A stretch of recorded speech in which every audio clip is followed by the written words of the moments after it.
How's it going, guys? Welcome back to the channel. Today we're going to be unboxing my Tial wastegate that I got from China. So let's roll that intro and get into it.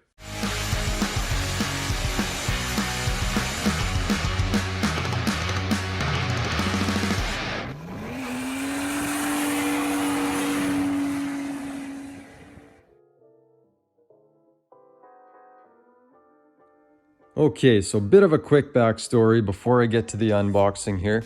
So yes, I ordered these off of eBay.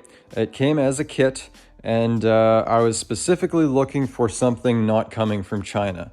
I was looking through all the ads and I filtered out everything from China, and I only wanted something either from Canada or the US. So anyway, it said in the ad that it would be shipping from 2 different locations. And the way I understood that is that they would both be coming from California because the ad said shipping from California. Now, these are the pipes that came with it.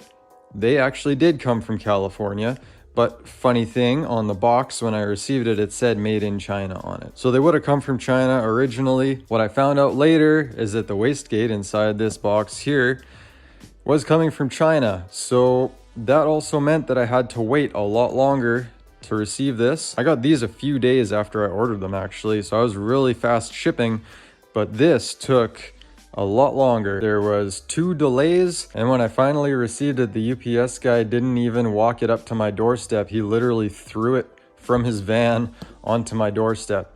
How do I know that? Because there was no footprints in the snow going up to my door. All I saw was his van tracks. So anyway, let's get into this. Let's unbox this. Who knows? Maybe it's real. Maybe it's a knockoff. We're not going to know until we tear into it. So let's do it.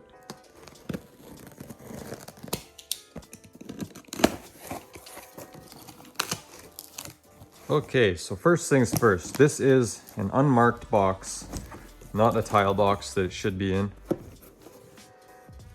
And it is packaged very poorly. So these bolts were poking right through the box from the looks of it, right through the foam. Not the greatest.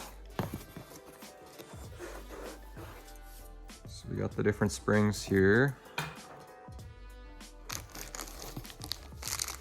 Well, at least it actually came with all the hardware that it was supposed to, looks like.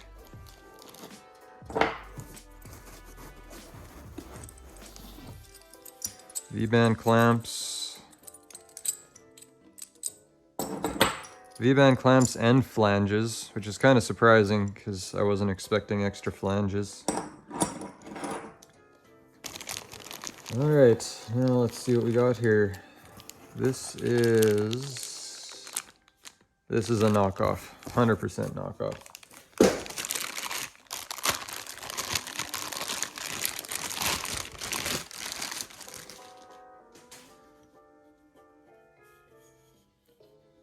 It's a better knockoff than I've seen in the past, but it's still definitely a knockoff. There should be a lot more engraving on it. Well, that kind of sucks, but it's kind of what I was expecting.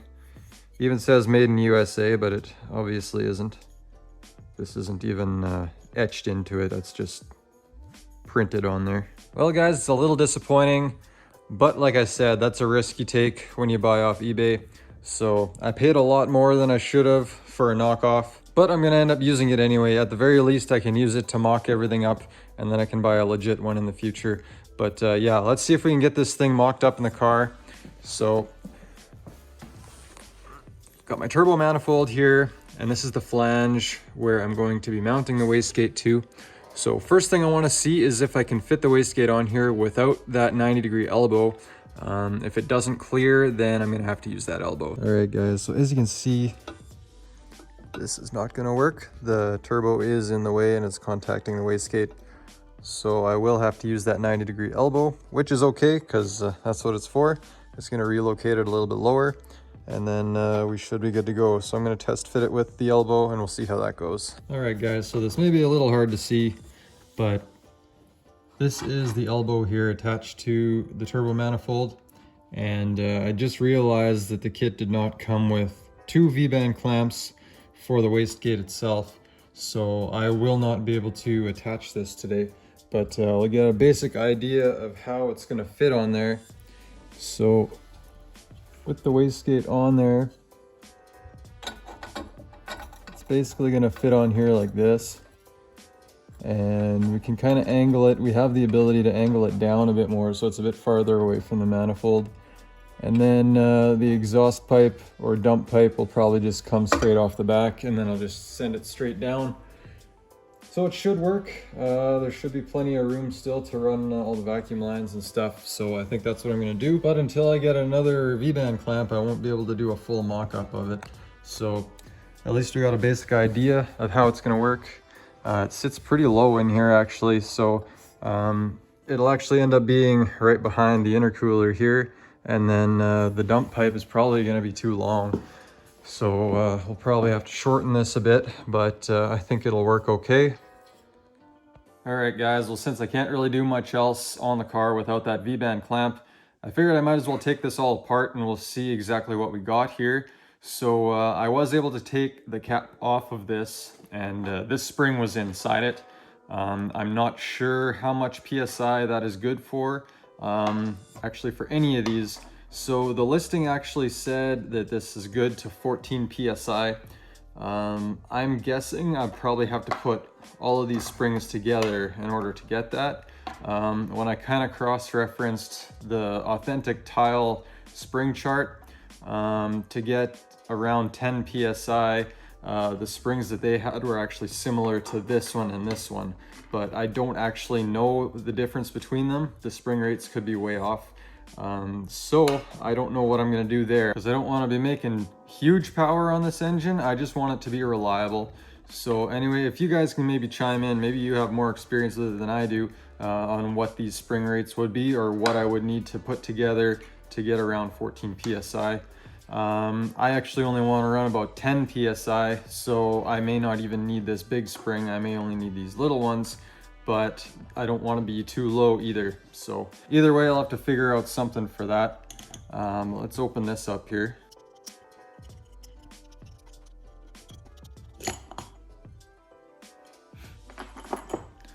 All right, so this is where the springs are all going to sit, and they do actually fit in there quite nicely.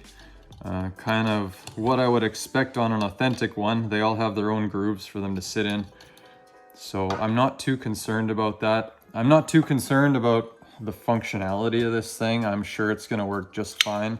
I mean, it all looks good. It looks like it's going to seal fine. I shouldn't have any boost leaks with it.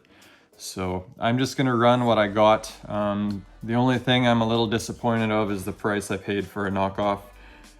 But what are you going to do? That's kind of a risk you take when you're buying off of eBay. In these bags, I also have all the fittings.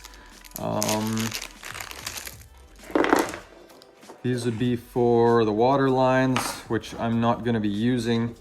These are just two little plugs that go up here. More plugs here for the lines that I'm not using. So I'm only going to be running one on the side and one on the top. So I'll probably end up plugging off the rest of the holes with these. And then these are the air fittings, which I will be using.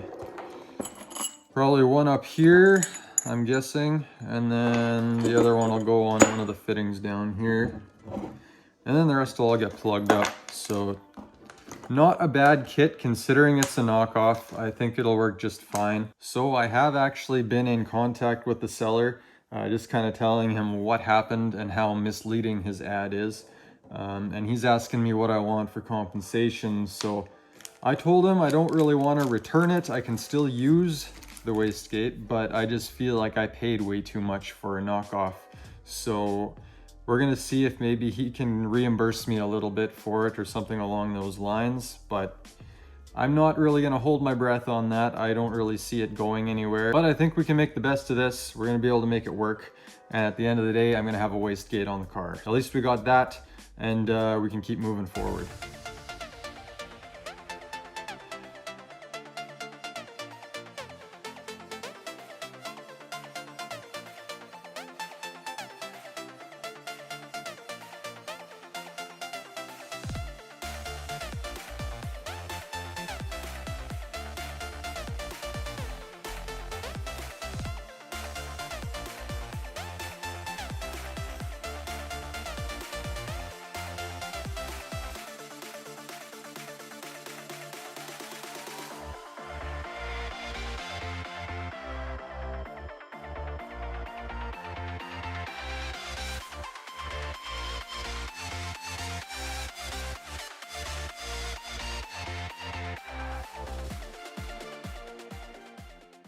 All right, guys, so I got the wastegate all put together now. I ended up taking it inside because it's just too dang cold to do anything out here right now. So I got all the block offs in the ports that I'm not going to be using.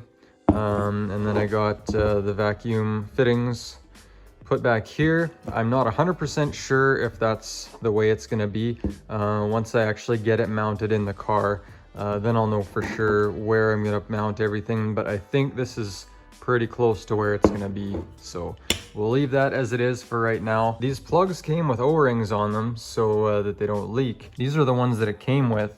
And they are so soft and way too big, so as soon as you'd put any little bit of torque on here, they just squished out and they wouldn't seal at all. So I got a bunch of O-rings here, so I ended up replacing it with this size here. So just a comparison on size there. And these ones are a lot stiffer too, so you can put a lot more torque on them before they squeeze out. So this is kind of what they look like. Not too bad. I think they'll seal okay.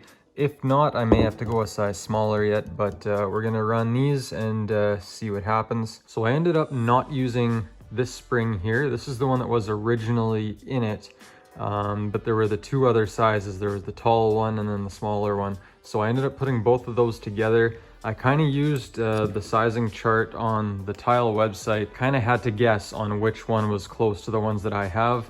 That's also assuming that they all have the same spring rate, which I kind of doubt. But we won't know for sure, I guess, until we actually start running the car and tuning it and seeing what kind of pressure we're getting in here.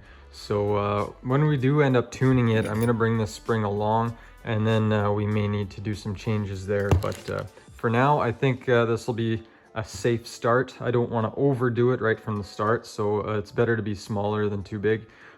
So I think that'll do for now. But yeah, guys, that's about all I'm going to have time for today. So if you like the video, definitely give it a thumbs up. Drop me a comment below and subscribe if you haven't already. Definitely give me some advice, guys, on this, because I'm not too familiar with these knockoffs. If it was an authentic one, it would have been a lot easier to set up because they actually have a sizing chart for the boost that you want to run. So if you guys have any advice for me, definitely let me know. And yeah, we'll see you next time.